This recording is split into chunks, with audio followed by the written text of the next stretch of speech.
No. Please. No. Again.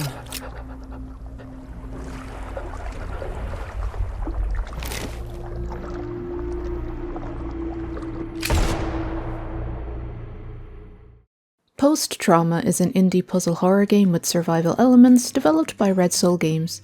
Released on 22nd of April 2025 on Valve's Steam platform and for PS5, it follows the story of train conductor Roman while he confusingly wanders around what is labelled the Gloom, a hellscape of flesh encapsulated buildings and memories immortalised in many aspects throughout. We start our journey waking up with no knowledge of what's going on and not understanding what to do. We start walking and hope to learn more, or better yet, figure out how to leave. The controls are pretty straightforward when using a controller, but they feel a little strange for some buttons when using mouse and keyboard. You can't rebind them either, so interactions will swap from E to Q sometimes, for example. You can turn, run, but infuriatingly never in a straight line, attack with melee and ranged weapons in a very simple fashion, as well as dash backwards in order to avoid incoming enemy attacks. You do have a lock-on system, but personally I found it to be of little use, opting to just look in the general direction and land a hit. There weren't many misses and it fell faster. Beside your green health bar, there is a stamina bar. Run or attack too much and it will run out, meaning your playable character will run out of breath and attack much slower than usual. You, as the player, are then left wide open to attack until the stamina meter fully refills, and obviously you are unable to run until it also refills. If you have a controller plugged in, depending on what's happening for Roman, if something frightens him, then the controller will rumble. You'll find yourself interacting with lockers and drawers occasionally. These can hold either ammunition or health kits and are randomised. On higher difficulties you may not find anything at all. Puzzles requiring items can be found in a similar fashion sometimes. On other occasions you'll notice they're far more in the open to find. As you can imagine, you may miss things if not careful. Keep clicking for that flavour text. Speaking of missing over things, camera angles can and will obscure certain turns you can take, enemies about to lunge at the playable character, and generally feel kinda janky here and there. You are able to use the mouse or controller to shift the camera around a little while wandering about, but this will quickly reset back to default, which is focusing on your character. It is helpful to keep moving the camera to and fro if you feel like something is in range of attack. And speaking of enemies, whenever one appears on screen, you'll observe two blue lines light up on each side of the center of your screen. Depending on the enemy's vicinity, it will be barely visible or be blindingly obvious when the gloom's inhabitants close in. There's much environmental storytelling, so not to overstate it, but keep clicking to read that flavor text. By interacting with certain environmental objects, like notes, you'll notice some camera angles will divert to a far more cinematic take. Much like other very appealing camera pans, even the starting location is incredibly cinematic. Upon the beginning of each game's acts, with 5 in total, you'll find the same thing at the beginning of each for the most part.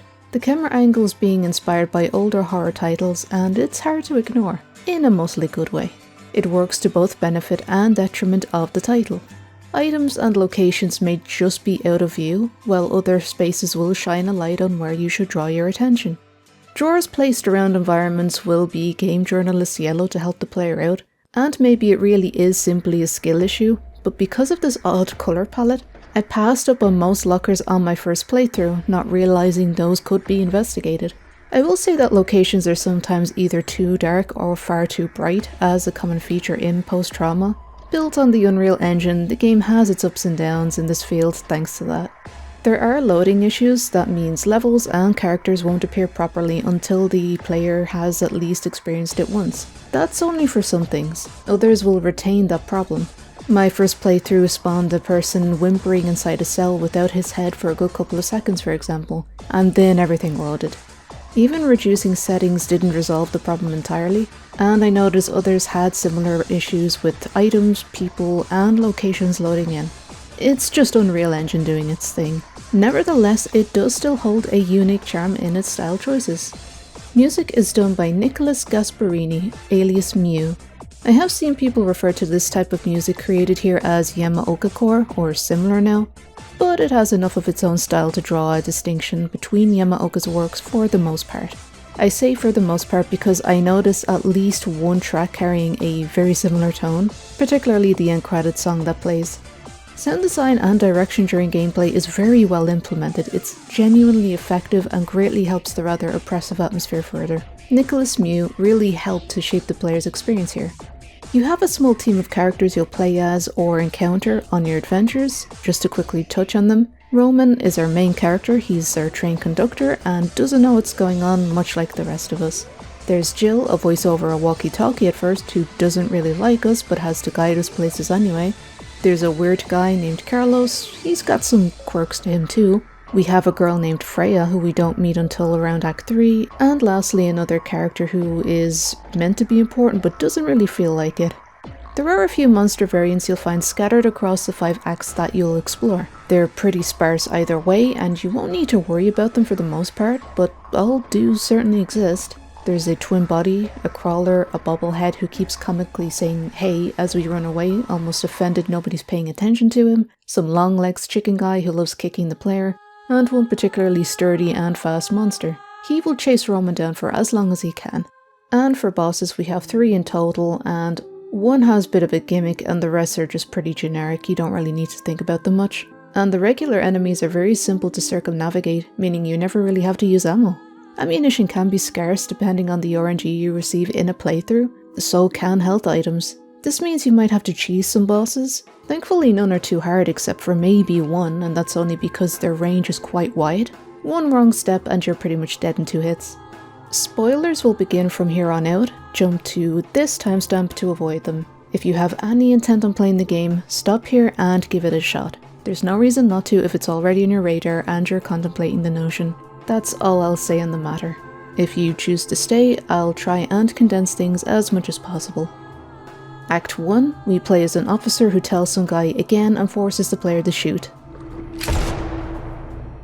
Next thing we know, we're an older man named Roman. He wakes up at a train station, solves some puzzles, and gets run over by a train.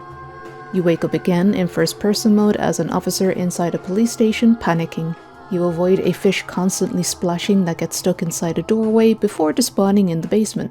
Solve some puzzles and leave, only to find yourself back at square one. Act 2. You wake up as Roman again inside a hospital. Scoot by the enemies like you already have to conserve ammunition and stamina. Answer a phone, take some blood samples, make acid, use it to remove flesh covering up a door, and pass through. A girl bandaged on a bed is center stage, and approaching causes Jill to drop by. She tells Roman to get away, throws him out, and tells him that the gloom will break him too. A strange man lurks about, and Roman gives chase to previously tread inside a room with a glowing flesh hole in it. He tells us we aren't in hell but in our gloom, that we can leave whenever we like, but never really tells us how to do so. Following up with that exchange, he says that he'll soon have his fun. The weird guy leaves and Roman gives chase through said hole. Act 3. In this next location, with 2 magpies having a good old chat outside, Roman wanders around, finds a memorial spot to a girl, locates a school and a living girl right before a monster kidnaps her. She drops her phone and Roman takes it with him to give it back to her later. We don't want anything to happen to the girl, so we go after her. As you'd expect, we solve some puzzles, ignore the headmaster chasing us, discover his unsavory deeds with someone in the bathroom, find the girl initially from outside in the chapel area, fight a priest figure, win after a few tries because the guy's got range, get knocked out, and some giant hand out of nowhere removes the priestly entity by force, which we never really see again. Playing as the girl now, named Freya, she fetches smelling salts to wake Roman up. Roman is revived and Freya tells us to crawl through a similar hole in the same arena as the priest figure to leave, doing the same thing we did to get here in the first place. Act 4. Entering the hole we find ourselves in a maze. Freya and Roman are no longer together as a team, but we find Freya soon again anyway.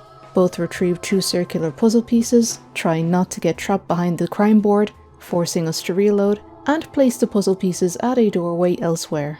Freya leaves while Roman gets flattened by the door as it falls on top of him, dying instantly. Visiting the police station again, the police officer is going mad and wants to take care of something he calls filth. So we grab a gun and some ammo and pay him a visit, getting rid of someone we find out to be called Henry in the jail area. The same individual from the very start of the game but heavily transformed. Roman wakes back up in a train station that's changed a bit. Jill is upset that Roman is still whole, states that she's impatient with him, but remains patient because she leaves anyway. We kickstart the train and quickly get back off upon finding the end of the tunnel is blocked off by a gate. We just run through and enter a door beyond. Running through a repeat of the hospital, Jill drops by again and says she wants to fight as she's slipping away due to the gloom's influence, and that somebody named Carlos said that she'd be long gone by the time that she could fight Roman. She afterwards tries to kill Roman unsuccessfully, this whole arena being an easy fight, just hit a few times and walk a little to the left every now and then. And it was here that the game crashed on the loading screen. It came back after a few minutes but wasn't registering my inputs, requiring a full reboot. So in this playthrough, Roman downs Jill twice before leaving. We walk to a door with no handle and the weird guy is there. That's Carlos, and he claims there's a way out, but it sounds worse than the gloom. Another possible way out is by talking to the king. We attempt that route instead and set off to speak with him. He doesn't forget to divulge that the more you die in the gloom, the more you transform and lose yourself. Nevertheless, we're using the train off screen constantly to get around now. Act 5. Cutting to a new outdoor area, we find Freya again and tell her to meet us by the king. She says she's blind, not just unable to speak, so it'll make getting to where Roman is pointing a little more difficult. She gets there anyway, and so does Roman. After a drawn out area of fetching puzzle pieces, and speaking with the king, he is the reason for the gloom's existence and it never really gets explained. In any case, in order to leave, we need to have somebody forgive our perceived transgressions and pass through the doorway Carlos mentioned being a way out. Heading back to the same exit to leave on the train with Freya, Jill comes back trying to stop Roman from escaping the gloom. Having a kid on board, I slowed down, and for whatever reason Freya just showed up in the scene. I guess the noise attracted her. But when Jill catches a glimpse of Freya, she recognises her and it quells her rage just long enough for the train to crash at the passageway out of the gloom.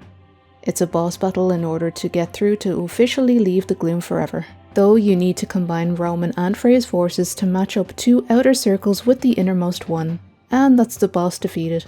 Depending on whether you slowed down or kept speeding to the end, you'll get one of two cutscenes here. Slowing down in the train will mean Jill jumps in to kill the boss. Both Roman and Freya believe each other's stories, meaning they forgive one another, and cross through to the other side of the door, each seeing something different in there. Freya sees a hallway, Roman sees the end of train tracks. And in the bad ending, what happens is there's nobody there to actually kill the monster, so they both rush into this portal and then the end. As a critique, there are some things in the story that we never see any explanation for, like how the king created the gloom or why, how transformations work, why do people turn out the way that they do. It isn't explained why the two main characters completely ignore what the Gloom King says, despite listening to him on how to get out appropriately during the bad ending. It's just a glaringly bad cutscene because it makes no sense. It would if they hadn't found the king. Another point is we don't necessarily understand the reasons why what happened did so. Roman says he didn't really want to die but ended himself anyway to reach some kind of ending. What? He wound up killing everyone on board, including Jill's little girl. So truthfully, Roman probably shouldn't be forgiven. It is heavily implied that the gloom is a type of limbo or personal hell designed to punish people. What I don't get is that so many others died, yet it was the sole death of one girl keeping Roman there. Nobody else mattered. Or somehow, Jill was able to get Roman into the gloom. I don't know. Freya's side is explained far more simply. She feels responsible for the death of her classmate after the headmaster did certain despicable things to her. A statue immortalizing her misery can be found in the bathroom, bloodied and crying. Another showing the headmaster cruelly embracing her. It isn't exactly subtle. With this particular lack of subtlety, it almost feels tasteless as a side comment. Jill's and Carlos's stories are pretty straightforward. Jill can't move on from the death of her daughter, or if it's another family member, and Carlos is a raging psychopath who the king refuses to even speak to. We quickly find that there are monsters lurking around crooked bends with hidden items in lockers and drawers. We also discover that the gloom has some puzzles. The first one is pretty self-explanatory once you see the letters and numbers and find a box with flip switches to toy with. Some are clearly explained like this, and the others not so much. And when it isn't explained, you rely on the good old dependable shuffle everything method. That's not to say any of the puzzles, maybe spare for one, have been difficult. It's just that every time I came across a puzzle, I instantly did what seemingly a lot of other people did and brute forced it. Everything just got photographed and I clicked around in the game randomly with that information until something worked. The only puzzle I had some trouble with was playing Connect the Dots. A series of letters and numbers littered the environment in Act 5 that corresponded to a specific board point. In hindsight, it too was incredibly easy, and when your game has puzzles that someone like me can work out this simply, they need a little more time in the oven. As explored already somewhat, there are some glitches and crashes that can happen in post-trauma. It seems that others have had a similar issue with a crash while entering Act 4 or 5. There's a handy run glitch where if you're using mouse and keyboard at least, if you just release the run button while passing through a door, you'll get infinite run abilities, until your stamina runs out of course. There were multiple times where I had to unplug my controller in the middle of a play session because the thing wouldn't stop rumbling. And after Act 2 or 3, the lines on both central sides of the monitor are forever there, cutting the screen into 3 separate chunks for the entirety of the experience. If they were to disappear entirely until enemies were in closer proximity of Roman, that would be an incredible help to the overall immersion. Lastly, there are missing lines of dialogue or voice work deviating entirely from the script during the whole game. It's a glaring oversight that really should have been fixed before shipping. And while I think the voice acting performances were decent enough, there was something, I'm not really sure what it was, but it didn't sound right, for lack of a better word, or something was just a little bit off. For Jill and the King in particular. Not in the Silent Hill 2 complimentary kind of off, where it's part of the character that works, like Angela or something. Carlos was just speaking that way to be weird, I think, or just generally unsettling, but their voice direction just wasn't as good as it could have been in my opinion. I know it's an indie project and that needs to be recognised. Everyone is pretty crystal clear with their audio quality, and I think that may be the reason for why I think it feels so off. Sometimes it doesn't feel like any kind of environmental effects have been added in appropriately in order to accommodate for where the character is in the room or something like that. There's not maybe enough echo sometimes. Mix that in with missing lines of dialogue or lines changed during the entirety of the project, and it just kind of builds up. In conclusion, being an independent release, you expect a certain jank or just something else to it, and boy does it show. And seeing on the credits, I can't help but look over and applaud everyone's work regardless. Only one individual worked on the animations, for example, and it is across the board in practically all positions on the project. The last 2 or 3 acts of Post-Trauma really felt like it suffered from a time crunch or lack of resources, and at times it felt like it outstayed its welcome. It also collapses into the pitfall of trying to over-explain or make overly complex the lore of the game. Don't get me wrong though, this is still a work of art in plenty of ways. I just don't know if I will play through it again. There is something missing and I just don't know what that is. But it gives a hollow or empty sensation when playing. Further explaining myself, it's more like the game is trying to over-explain something that has a lack of substance. And that is the best way that I can actually put it. The more I think about it, it's probably due to the size of locations with very little to do but look at pretty things. Gameplay isn't exactly fulfilling, and the puzzles are mostly lackluster after the first few. Not everything in the story is ever concretely, or sometimes not even remotely, explained, and that further impacts the experience. Obviously you can piece most of the story together, yet it feels quite shallow at the end of the day. There just wasn't enough of the story to keep me hooked. Moving on, I'd give this a recommendation if you're interested in horror games or you want to try one, but please do not buy into any of the hype that was surrounding Post-Trauma. You'll be sorely let down when you realise the content really doesn't live up to any of the high expectations you'll have. It's very rough around the edges, but it is worth playing through once. Though, as already mentioned, only worth that one playthrough, as the holes start poking through the further you play. There's an incredible lack of depth in many areas that seasoned horror fans will come here hoping to enjoy only to leave empty-handed. But that's about it. If you've made it this far, thank you for watching. It's been a relatively sleepless past 3 days, so thanks for understanding if this was more of a mess than some of my other video releases. If you enjoyed what you watched, consider subscribing, leaving a like and a comment, maybe become a member or check out the Patreon to support the channel. And if you didn't like this, dislike it to see less videos like this in your recommended feed. Until next time, bye.